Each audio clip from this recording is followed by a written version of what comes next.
So go back and see exactly what, because all she did was place them on notice against what law with her. And if you add the acceptance in, they know they can't move because they don't hold it anymore. Yeah, she's gonna have to do if the person is not in foreclosure. I would say stay in honor, no matter what you do, no matter what you hear on this site, no matter what you hear on Clubhouse. Stay in honor with your note, because I think the most important thing that most everybody is, we jumping around to all these codes and do this, do that. The bottom line, you gotta, if you want to stick with how commerce works, everybody did a contract. You have you have the right to contract with whoever you want, whenever you want, and put in your private capacity. So that's what, if you look at, everybody got to go back and really look at their closing documents, because like I said in the beginning, you can rescind, you can do all that stuff. We've been fighting mortgages since 2009, like when it was a lot easier than it is now. Yes. But all of this, oh, let me send this, let me send that. Number one, you're not sending it to the right people. That's the problem. And you're not dealing with the right people, you're not dealing with it with the right perspective. So the bottom line is you signed a contract. Contracts are legal, binding, and enforcing. So even though we know what they did at closing with the straw man, all this, you could talk about it all day till you're blue in the face. Until you attack that contract appropriately, you're gonna lose. Because the only thing the Georgia judge is gonna do is enforce the contract. Now, can you go back and prove fraud? Absolutely. You can go back and prove fraud once the contract has been severed. So if they have you in court under performance on the contract, then you're going to have to either negotiate that contract, renegotiate that contract, and that's usually what happens when people go back and do do the mortgage, or what you call it, refinance, something like that, or get the mortgage company to actually extinguish the mortgage. But you got to do that through your contract that you initially did. So there's another procedure that you can do. The young lady that has the house, you want to get rid of your house, you can do in every state, and I'm going by, this one is for District of Columbia, but I like Georgia. Let me go to Georgia. Any debt, you can do any debt with this car note, mortgages, anything, because you have the law to back you on this. So in Georgia, I think it's called full satisfaction, right? Accord and I think in Georgia it's called accord and satisfaction. And the reason why you can use accord and satisfaction in any debt-related case is because you have the courts backing you up. You have the actual code to back you up and you do it administratively. So you look up code, accord and satisfaction. Some states might be a full satisfaction of the claim. And let me tell you how it works, accord and satisfaction. If you're in a mortgage and you're currently paying for, I would say stay in honor, because with full satisfaction, you can recoup the whole amount of the car plus your payments back. This actual process allows you that, and you can actually win because you have the backing of the court to do it. So it's called accord and satisfaction. Let me say, Georgia, I think it's called full satisfaction. I think in Georgia it's full satisfaction, right? 3-311. Right. UCC 3-311. Commercial Code, Article 3, negotiable instrument. Enforcement. You have an enforcement clause in here that will actually get you your remedy. This is actually a true remedy in law. So instead of bouncing all around, doing all this other hocus pocus, magical stuff, send them an instrument. First of all, you gotta liquidate. First of all, you gotta have a bona fide dispute.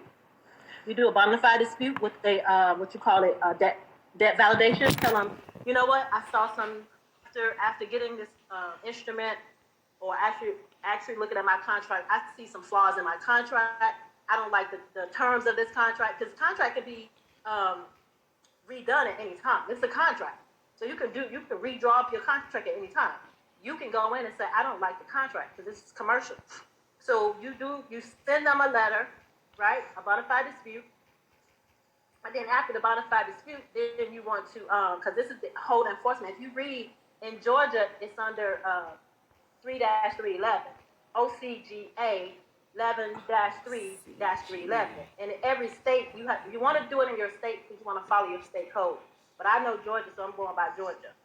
So when you read what it says, if a person against whom a claim is asserted proves that such person in good faith tendered an instrument to the claimant as full satisfaction of the claim, the amount of the claim was unliquidated or subject to a bona fide dispute, and the claimant obtained payment of the instrument, then subsection B, C, and D of this code section shall apply. So when you read subsection B and C, it tells you what happens. Okay? So this is what you do. I know a lot of people are talking about the money orders or whatever. You send a bona fide dispute, right? With your and you want to send it to, and a lot of times too, we're trying to sever these claims, but we're not sending it to the right people. When I'm doing my disputes, I only deal with CEOs, CFO. I'm the boss. I deal with bosses. I don't just send a blanket instrument somewhere. I know exactly who I'm sending it to and where. Okay, and I always send it certified mail with certified return. You want those green receipts, so that's going to be your proof that they received. Okay, so when you do your bona fide claim, you send a affidavit, or it just say a letter. I have a letter too that you can send with your bona fide dispute. Then you go say if you car note, and the car note you pay $350 a month. You're gonna pay that anyway. You go get a money order, right? You write on a money order in an inconspicuous, because it tells you exactly how to do it, in a conspicuous place on the money order, which usually in the memo section. This is for full satisfaction of the claim. Once they cash it, the claim is satisfied. Okay. Then you follow up with the administrative procedure. You say, hey, if they didn't discharge it at that point, because you're going by the law that says that this claim has been, if they accept the payment, even if they don't accept the payment, it's still they accepted the contract, right? Especially if they don't return it. And even if they return it, if you read the code, every state is different, but if you read it, it tells you once if the claim is discharged, it tells you a claim in section D, a claim is discharged if the person against whom the claim is asserted proves that within a reasonable time before collection of the instrument was initiated, the claimant or an agent of the claimant having direct responsibility with respect to the disputed obligation knew that the instrument was tendered in full satisfaction of the claim. That's your remedy right there, even with a mortgage. But you're gonna have to follow through. You got to stay in honor, because the last thing you want to do is have them come steal your car or file a foreclosure on you. So now you have your instrument, which is your money order, full satisfaction on the claim in the memo. Send it to the CEO, CFO, to the address that they're going to specify. You get a payoff coupon, whatever. You send that with it, with your letter to follow up with your administrative procedure. You do it 3 times. And now you can take them to court. Now you're in. Hey, Jessica. Hey, hold on. Let me speak, love. Let me speak. I agree with you until you said one thing, and I want you to go and read C for me. Can you read C? And this is what I'm going to disagree with you, and you're going to see why. Because you're giving them a way out. Which part did you say? Hold on, you say disagree with me. I didn't say anything. I just read from the law. So you disagree with the law? Hold on. Okay. This is what I'm saying. I'm not trying to argue or debate with you or nothing. But I know. I just want to make sure you said you disagree with me, but I'm just reading from the law. So you just disagree with Georgia law? Okay.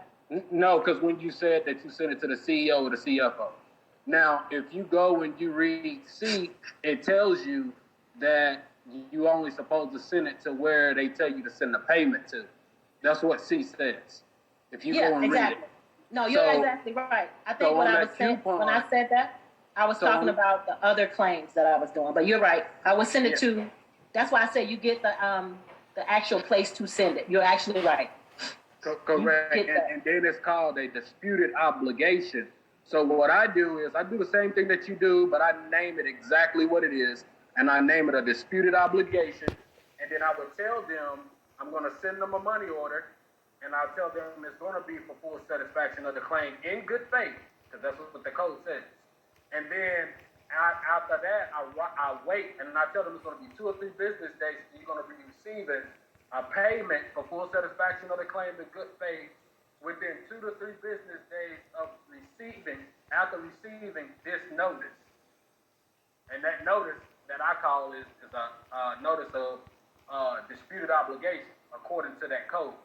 So then after I send that disputed obligation notice, then I turn around and I send a money order and I write in the memo line, just like how you said, I say full satisfaction of the claim in good faith. So that way they can't say it was bad faith. And then after I see that they cash that, then I open a civil action against them, so that way they can't come and repossess the property, or they can't foreclose on the property. Well, that's the thing. We don't even want to get to the point of foreclosing on the property. That's why I made sure I say state in honor, because this is just using your negotiable instrument to discharge the debt. Again, I would not send them anything telling them I'm doing anything. I would just send them, because you do have a right to dispute something. Got time for that. Not dispute the contract, but it says if the amount of the claim was unliquidated or subject to a bona fide dispute. At any time, you can pick up your contract and say you see fraud in it, and you can always dispute that claim, right? And once you do that with a bona fide dispute, as it says in Georgia code. Now, like I said, every state is different. I'm reading Georgia. It says the amount of the claim was unliquidated and subject to a bona fide dispute. So I'm going to do a bona fide dispute, right? And then I'm just going to, when I send the money order, I'm just going to write in the money order, as it states inside the law, full satisfaction of a debt. Sent to the designated person, office, or place. That's what it says here in the code. I'm going to follow the code to the T. That's what I'm going to do. If I'm going to mention good faith, I'm only going to put that inside the bona fide dispute letter. But when I send the money order, I'm just going to send the money order to where it says on the letter. Within a reasonable time before the tender, the claimant sent the conspicuous statement to the person against whom the claim is asserted. That communication concerning disputed debts, including an instrument tendered as full satisfaction of the debt, are to be sent to the designated person, office, or place. And the instrument, and then number 2, the instrument or accompanying communication was not received by the designated person, office, place, office or place. So you just read the law and just follow it to the T. Hey, Jessica. It wouldn't be no problem, I think. Jessica. I think that's a good way to go about it. Jessica, everybody is saying similar things, but what people are doing is you're looking at it wrong. Remember, every time they send you something, the procedures you're using is UCC code, and it says you have the right to a counterclaim. The counterclaim is just what you just said. It's under 311. When you sign accepted, return for value, turn that into money order, and say this is and shall be a negotiable instrument. You are, hold on, let me finish. You are going to write on there all these little things that you just said. And then you're going to put a cover letter on top of the document they sent to you. I got a satisfaction, release of satisfaction of mortgage.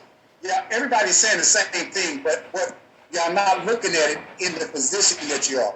So when you take that code, 311, when you sent the money off, actually, when you put acceptance of what they sent to you, and they got all the and you put money order, it turns it into a money order, then you put it at the bottom. If you go read trust code and from the secundum law and all that, it says, anytime that you write, this is and shall be negotiable, it turns that document into an instrument that they have to accept because it's equal exchange. There is no money. So we agreeing that we're using the uniform commercial code, like you are doing. So when you write 3-311, 3-305, 3-306, because you are making a tender payment, 12-411, then you're gonna write